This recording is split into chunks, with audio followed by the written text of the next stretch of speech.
பொள்ளாச்சி தனியார் மனநல காப்பக இளைஞர் மரணத்தில் மீண்டும் பரபரப்பு. குற்றவாளிகளின் நகைகள் மற்றும் பணம் மாயமானதால் அதிர்ச்சி. வழக்கில் போலீஸ் உதவி ஆய்வாளர் கைது செய்யப்பட்டதன் பின்னணி.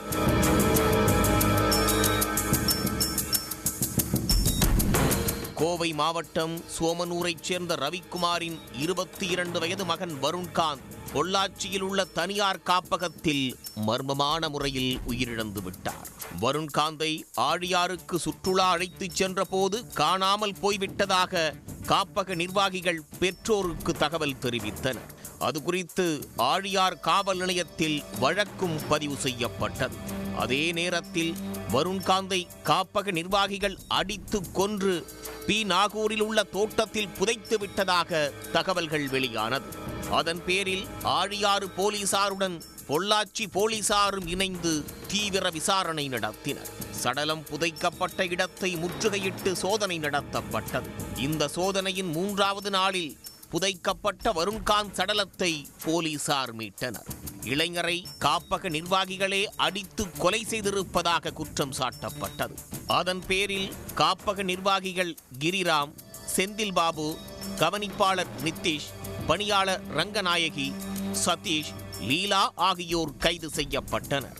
இந்த வழக்கில் தேடப்பட்டு வந்த முக்கிய நபர்களான மனநல காப்பகத்தின் உரிமையாளர் கவிதா, கணவர் லட்சுமணன், மற்றொரு பங்குதாரர் சாஜு, கவிதாவின் மகள்களான ஸ்ருதி, ஸ்ரேயா உள்ளிட்ட 5 பேரை கேரளாவில் வைத்து போலீசார் கைது செய்தனர்.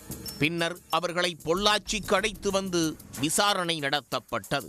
இதனிடையே குற்றவாளிகளிடம் விசாரணை மேற்கொள்ளும் தனிப்படையில் ஒருவராக மகாலிங்கபுரம் காவல் நிலைய எஸ்ஐ நவநீத கிருஷ்ணன் இருந்தார்.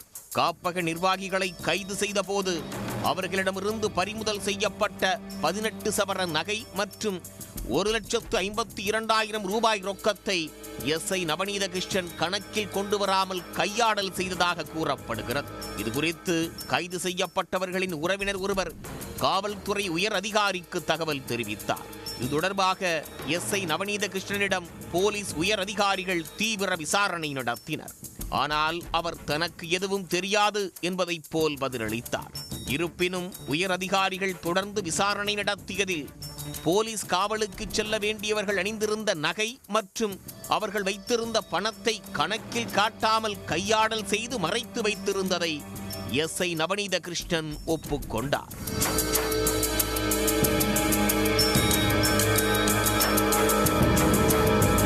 குற்றவாளிகளிடமிருந்து பறிமுதல் செய்யப்படும் நகை, பணத்தை மேலதிகாரிகள் கவனத்திற்கு கொண்டு வந்து அரசின் கருவூலத்தில் பாதுகாப்பாக வைக்கப்பட வேண்டும். வழக்கு முடிந்த பின்னர் உரியவர்களிடம் ஒப்படைக்கப்படுவது வழக்கம். ஆனால் இதை எதையும் செய்யாமல் 18 சவரன் நகை மற்றும் 1,52,000 ரூபாய் ரொக்கத்தை கையாடல் செய்திருக்கிறார் எஸ்ஐ நவநீத கிருஷ்ணன். இதையடுத்து அவரிடமிருந்து நகை மற்றும் பணத்தை அதிகாரிகள் பறிமுதல் செய்தனர். கையாடல் செய்த குற்றத்திற்காக அவரை போலீசார் கைது செய்தனர். இதற்கிடையே நவநீத கிருஷ்ணன் கையாடல் செய்த நகை மற்றும் பணத்தை காட்டிக் கொடுக்காமல் இருக்க மகாராஜா என்ற மற்றொரு எஸ்ஐ நவநீத கிருஷ்ணனிடமிருந்து 50,000 ரூபாய் லஞ்சம் வாங்கிய தகவலும் போலீஸ் உயர் அதிகாரிகளுக்கு தெரிய வந்துள்ளது. இதனையடுத்து மகாராஜாவை பணியிடை நீக்கம் செய்து கோவை டிஐஜி சசிமோகன் உத்தரவிட்டுள்ளார்.